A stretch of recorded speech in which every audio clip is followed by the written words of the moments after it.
If you're a fan of Cheval Blanc like I am, you have come to the right place. In this video, I'm going to start out by discussing the illustrious history of Chateau Cheval Blanc. I will then discuss some of the things that makes this wine so special. I'll discuss each of the different wines that Cheval Blanc produces, including a white wine and the tremendous second wine, both of which can be purchased for a small fraction of the price of the top wine. After that, I'll discuss buying strategies for Cheval Blanc, including some of my favorite vintages. Cheval Blanc, which translated means white horse, is located in Saint-Emilion on Bordeaux's right bank, but it's right on the Pomerol border. It traces its history way back to 1832 when the Ducasse family purchased it from the larger Chateau Figeac estate, which was extremely large at the time.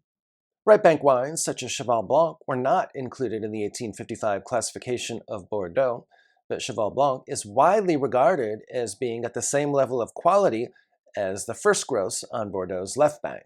Cheval Blanc has 39 hectares of vineyards that are planted to 52% Cabernet Franc, 43% Merlot, and 5% Cabernet Sauvignon.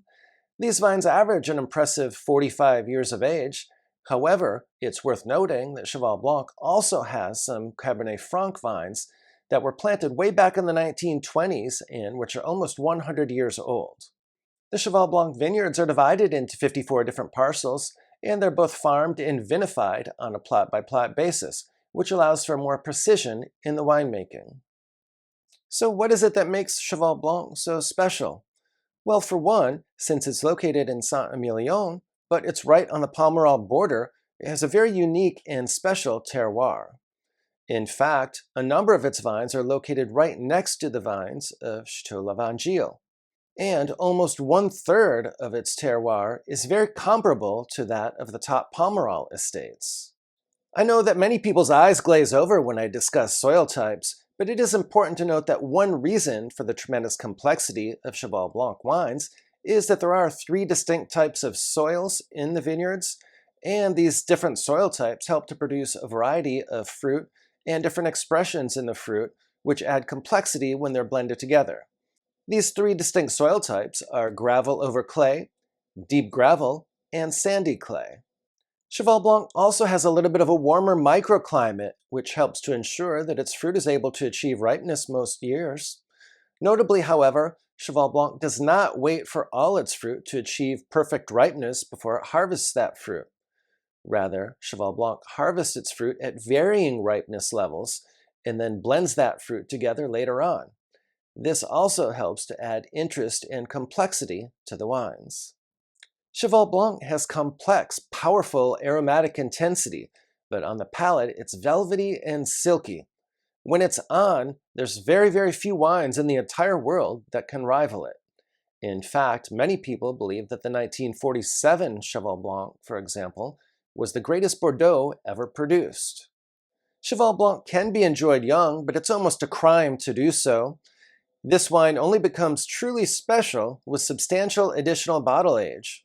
It gains tremendous complexity over the years, and if you enjoy it too young, you're not going to be getting the benefit of that complexity. With that by way of background, I'm next going to discuss the different wines that Cheval Blanc produces. And there's 3 of them. There's 2 reds and a white. Of course, the first wine is Chateau Cheval Blanc. This is a wine that has a precise blend that will vary from vintage to vintage. This wine matures in 100% new French oak for around 18 months or so. They produce about 8,000 to 10,000 cases annually, and current vintages will run you about $600 in the United States. In many vintages, Cheval Blanc will also produce a second wine that's called Le Petit Cheval. This is a wine that was first produced back in 1988. This wine matures for 18 months in 50% new French oak before it's bottled. In vintages when it's produced, they typically make around 4,000 cases of it. It should be noted, however, that in some strong vintages, there's so little declassified fruit left after they make the top wine that they don't bother making just a small amount of this wine. Examples include 2015 and 2022. In 2020, however, they did use around 71% of the fruit in the top wine, 12% in the second wine, and then they sold off the remainder of the fruit. If you're interested in getting a feel for Cheval Blanc, I highly recommend that you consider buying Le Petit Cheval in the 2020 vintage. 2020 was a seriously impressive effort for Le Petit Cheval. In fact, this second wine compares very favorably to the top wine in some off vintages. It maybe just has a little bit of a thinness in the mid palate, but otherwise it's a truly exceptional wine that received tremendous critical acclaim in its own right. It's received 94-point scores from both Galani and Jeb Dunnick. So you really can't go too far wrong buying this wine for about 1/4 of the price of the top wine.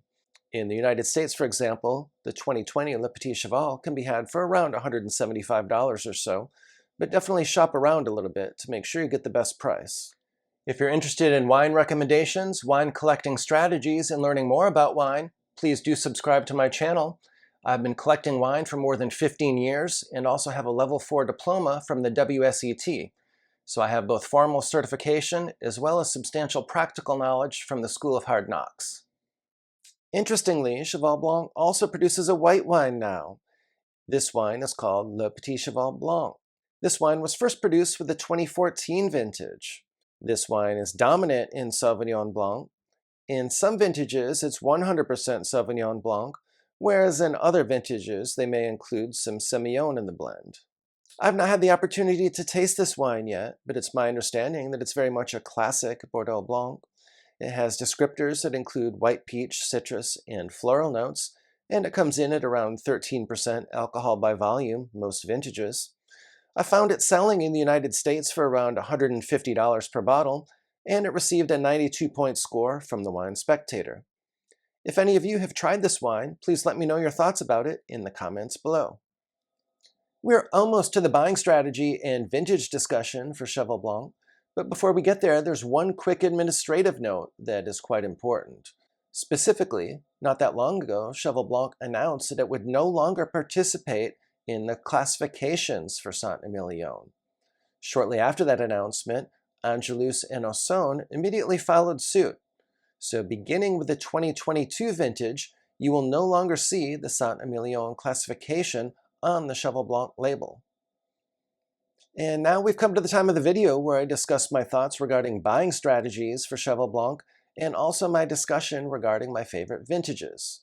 But first, it's important to note that Cheval Blanc can command extremely high prices at auction and in the secondary market, particularly in strong vintages with decades of age on them.